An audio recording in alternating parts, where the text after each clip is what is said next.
Guides گرو کے معزز دوستوں، میں ہوں ادریس اوان اور آپ تمام دیکھنے اور سننے والوں کو السلام علیکم۔ ایران کا بادشاہ بہت دنوں سے پریشان تھا۔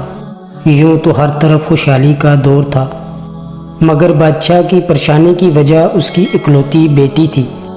ہر باپ کی طرح بادشاہ بھی اپنی اکلوتی بیٹی کی شادی کر کے اپنے فرض سے آزاد ہونا چاہتا تھا، لیکن شہزادی نے بھی عجیب اعلان کر رکھا تھا کہ جو شخص شہزادی کے 3 سوالوں کے جواب دے گا، شہزادی اسی سے شادی کرے گی۔ آس پاس کے ریاستوں سے کئی شہزادے آئے، مگر سب کے سب ناکام لوٹے۔ اس ملک میں ایک اعظم نامی نوجوان رہتا تھا۔ اعظم نے اپنے والدین سے کہا کہ وہ بھی ایک بار اپنی قسمت آزمانا چاہتا ہے۔ اعظم کے والد ایک عالم تھے اور برسوں سے لوگوں میں علم کی روشنی بانٹ رہے تھے۔ ملک فارس کا وزیر اعظم، بڑے بڑے درباری اور شہر کا قاضی بھی ان کا شاگرد تھا۔ باپ نے بیٹے کی خواہش دیکھی تو باپ نے کہا، بیٹا اگر تم ناکام لوٹے تو تمہارا کچھ نہیں جائے گا۔ لوگ کیا کہیں گے کہ ایک مشہور عالم کا بیٹا ناکام ہو گیا۔ اعظم اپنے باپ سے کہنے لگا، بابا بڑے بڑے شہزادے لوٹ گئے، اگر میں بھی ناکام ہو گیا تو کیا ہوگا؟ یہ تو مقابلہ ہے، جو بھی جیت لے، شاید وہ خوش نصیب میں ہی ہو جاؤں۔ آخر باپ کو بیٹے کی ضد ماننی پڑ گئی۔ اعظم خوشی خوشی محل کی طرف چل پڑا۔ شہر بھر میں یہ خبر جنگل کی آگ کی طرح پھیل گئی۔ مقررہ وقت پر محل لوگوں کے ہجوم سے کھچا کھچ بھرا ہوا تھا۔ بادشاہ تخت پر بیٹھا تھا اور ملکہ بھی محل میں موجود تھی۔ وزیر، امیر، درباری اور عوام الناس سب دربار میں موجود تھے۔ آخر شہزادی نے اپنا پہلا سوال کر ڈالا۔ اس نے شہادت کی انگلی فضا میں بلند کی۔ اعظم کچھ دیر خاموش رہا اور پھر شہادت کے ساتھ والی انگلی فضا میں بلند کی۔ یہ دیکھ کر شہزادی مسکرائی اور ملکہ عالیہ بولی، شاباش اے نوجوان، تم نے پہلا مرحلہ کامیابی سے حاصل کر لیا۔ دوسرے سوال کے لیے شہزادی کرسی سے اٹھی اور ہاتھ میں تلوار لے کر ہوا میں چلانے لگی۔ کچھ دیر تلوار چلانے کے بعد وہ دوبارہ اپنی نشست پر آ کر بیٹھ گئی۔ بادشاہ سمیت ہر درباری کی نظر اعظم پر تھی۔ اعظم کھڑا ہوا اور اپنی جیب سے قلم نکال کر فضا میں بلند کر دی۔ شاباش اے نوجوان، ہم خوش ہوئے، یہ جواب بھی درست ہے۔ ملکہ عالیہ کی آواز دربار میں بلند ہوئی۔ اس کے ساتھ ساتھ دربار عوام الناس کی مبارکبادوں سے گونج اٹھا۔ 2 سوالات کیا تھے، ان کے جوابات کیا تھے؟ ہر شخص اس بات پر غور کر رہا تھا کہ شہزادی نے کیا پوچھا اور اعظم نے کیا جواب دیا۔ لوگوں کے لیے یہ ایک راز تھا۔ آخر شہزادی نے تیسرا سوال کر ڈالا۔ وہ تیزی سے سیڑھیاں اتری اور واپس تیزی سے سیڑھیاں چڑھ کر دوبارہ اپنی نشست پر جا بیٹھی۔ یہ سوال بڑا عجیب و غریب تھا۔ ہر طرف سناٹا چھایا ہوا تھا۔ لوگوں کی سانسیں حلق میں اٹکی ہوئی تھی۔ پھر اعظم کھڑا ہوا اور اپنے دل پر ہاتھ رکھ کر شہزادی کی طرف دیکھنے لگا۔ مرحبا مرحبا اے نوجوان، مبارک ہو۔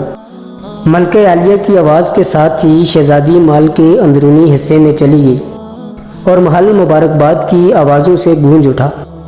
لوگ خوشی سے جھوم رہے تھے اور اعظم دل ہی دل میں اللہ کا شکر ادا کر رہا تھا کہ جس نے اسے یہ اعزاز بخشا۔ بادشاہ نے اعظم سے پوچھا، اے نوجوان، ملکہ عالیہ کو تم نے تو مطمئن کر دیا، اب یہ بتاؤ کہ تم سے پوچھا کیا گیا تھا اور تم نے کیا جواب دیے؟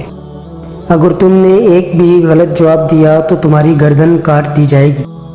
اعظم پر اعتماد انداز میں کھڑا ہوا اور بولا، بادشاہ سلامت۔ شہزادی نے ایک انگلی کھڑی کر کے پوچھا تھا کہ کیا تم اللہ کو ایک مانتے ہو؟ میں نے 2 انگلیاں کھڑی کر کے اس کا جواب دیا کہ اللہ اور اس کے رسول صلی اللہ علیہ وسلم پر ایمان اٹل ہے۔ بہت خوب، ہم خوش ہوئے، بادشاہ نے مسکرا کر کہا۔ اعظم بولا، اس کے بعد شہزادی نے تلوار چلا کر پوچھا تھا کہ کیا تلوار سے کوئی بڑا ہتھیار ہے؟ میں نے جواب دیا کہ ہاں، قلم کا وار تلوار کے وار سے زیادہ کاریگر ہوتا ہے۔ ماشاء اللہ نوجوان، تم نے ہمارا دل جیت لیا۔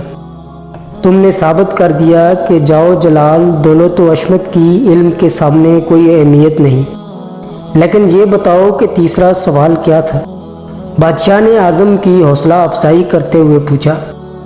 اعظم نے آسمان کی طرف دیکھا اور کہنے لگا، بادشاہ سلامت شہزادی دربار کی سیڑھیاں اتری اور دوبارہ سیڑھیاں چڑھ کر کرسی پر تھک کر بیٹھ گئی۔ انہوں نے پوچھا تھا کہ میں تھک چکی ہوں، مگر میرے جسم کی ایک چیز نہیں تھکی۔ میں نے جواب دیا کہ دل، کیونکہ دل انسانی جسم میں وہ واحد چیز ہے جو پیدائش سے لے کر موت تک تڑپتا رہتا ہے۔ بادشاہ نے اعظم کو پاس بلا کر گلے لگا لیا اور کہا کہ لوگوں گواہ رہنا، میں نے حقدار کا حق ادا کر دیا۔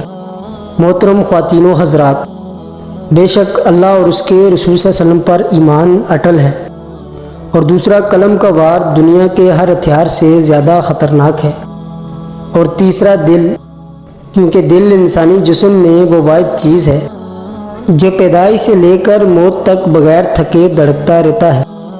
دوستو، چلتے چلتے ہمیشہ کی طرح وہی ایک آخری بات عرض کرتا چلوں کہ اگر کبھی کوئی ویڈیو، کال، واقعہ، کہانی یا تحریر وغیرہ اچھی لگا کرے تو مطالعے کے بعد مزید تھوڑی سی زحمت فرما کر اپنے دوستوں سے بھی شیئر کر لیا کیجیے۔ یقین کیجیے کہ اس میں آپ کا بمشکل ایک لمحہ صرف ہوگا، لیکن ہو سکتا ہے کہ اس ایک لمحہ کی اٹھائی ہوئی تکلیف سے آپ کی شیئر کردہ تحریر ہزاروں لوگوں کے لیے سبق آموز ثابت ہو۔ جزاک اللہ۔ ناظرین، اسی امید کے ساتھ اجازت چاہوں گا کہ آج کی ویڈیو آپ کو پسند آئی ہوگی۔ ویڈیو پسند آئی ہو تو ویڈیو کو ایک پیارا سا لائک اور چینل کو سبسکرائب ضرور کر دیجیے گا، تاکہ مستقبل میں آنے والی ہر نئی ویڈیو کا نوٹیفیکیشن آپ کو بآسانی مل سکے۔ آج کی ویڈیو میں بس اتنا ہی، ملتے ہیں ایک اور نئی تاریخی و تحقیقی ویڈیو کے ساتھ۔ تب تک اپنا خیال رکھیے گا۔ اللہ پاک آپ کا حامی و ناصر ہو۔ اللہ حافظ۔